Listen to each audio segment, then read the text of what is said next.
Õppekava disain ja innovatsioon on Eesti Kunstiakadeemia ainus bakalaureuse tasemel olev sessioon õppekava, kus õppetöö toimub sessioonidele üle nädala, 3 päeva järjest, 4 päeva, reede, laupäev ja õppida saab 4 disainivaldkonna olulisel erialal, milledeks on siis ruumikujundus, toote- ja keskkonnadisain, moedisaini korraldus ja visuaalne kommunikatsioon ning lisaks on meil õppetöös siis ka 2 suvepraktikat.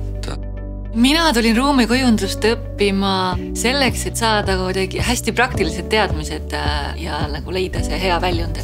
Mulle väga meeldib see, et õppejõud on oma ala profid enamjaolt ja kõik projektid tunduvad olevat sellised käegakatsutavad ja elulised. Mis on ka fantastiline siin meie osakonnas, et kõik need õppejõudud on praktiseerivad õppejõudud, see on hästi nagu oluline ka, et nad saavad nagu oma praktikast tegelikult nagu jagada reaalne kogemus. Ja ruumikujunduse poolest nagu lisa, et nagu noored lõpetavad seda erialat, siis nad saavad tasekutse sisearhitekt 6. Õppekava on viimati teinud läbi suuri muutusi. Lisaks erialanimede ja õppekava nime muutusele on siis toimunud ka aineprogrammis, et vastata paremini tuleviku väljakutsetele lõpetajana minnes tööturule. Ma tulin toote- ja keskkonnadisaini eriala õppima, sest EKA pakub seda kaugõppena ja ma nägin, et töö kõrvalt on ideaalne võimalus tulla ja hakata ise disaini looma. Minu jaoks oli toote- ja keskkonnadisaini eriala osakoormuse õppena väga hea variant õppida ja lõpetada oma bakalaureuseõpped töö ja pere kõrvalt. Visuaalse kommunikatsiooni eriala on väga hästi tasakaalustatud. Lisaks praktilistele ja teoreetilistele teadmistele omandad sa ka head käelised oskused ning lisaks õpid ka esinemisjulgust. Tulevikus võib sind oodata hea ametikoht loovagentuuris, reklaamiagentuuris, disainibüroos või äkki saab sinust hoopis suurepärane freelancer. Miks ma tulin õppima, sest ma töötan juba illustraatorina. Kui ma alguses arvasin, et ma olen illustraator, et joonistada ma juba nagu oskan, et pigem tulin sellist tehnilist külge ja programme ja küljendamist õppima, siis ma sain aru, et tegelikult just need joonistamistunnid annavad mulle kõige rohkem. Disaini ja innovatsiooni õppekavale saab sisse astuda suviti, nii nagu kogu Kunstiakadeemias. Siis astutakse siis korraga kõigile 4 erialale. Õpilane saab valida kuni 2 eriala.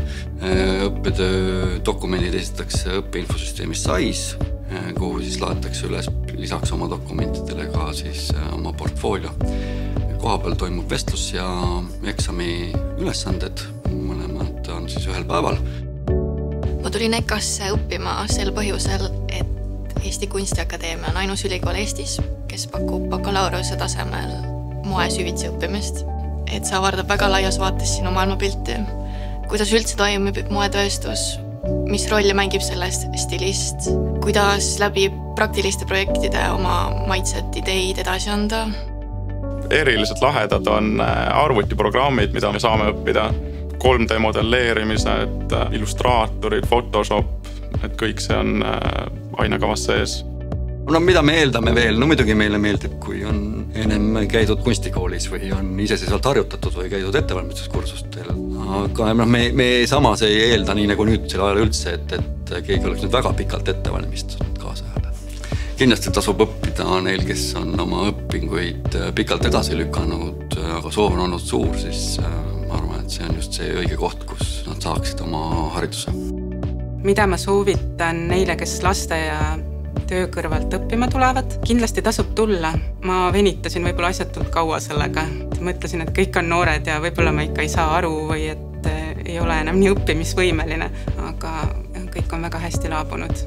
Et väga meeldib tõesti. Kõik on oodatud on ka need, kes on ennem õppinud ükskõik mis erialal.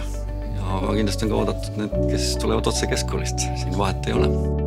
Ma usun ka, et tegelikult sisseastumiseks ei ole tähtis spetsiifiline oskus, mida sa juba selleks hetkeks oskad, kui sa hakkad sisse astuma, vaid pigem see suhtumine, millega sa tahad kooli tulla ja nii-öelda võimekus õppida. Et see on tegelikult elus kõige tähtsam.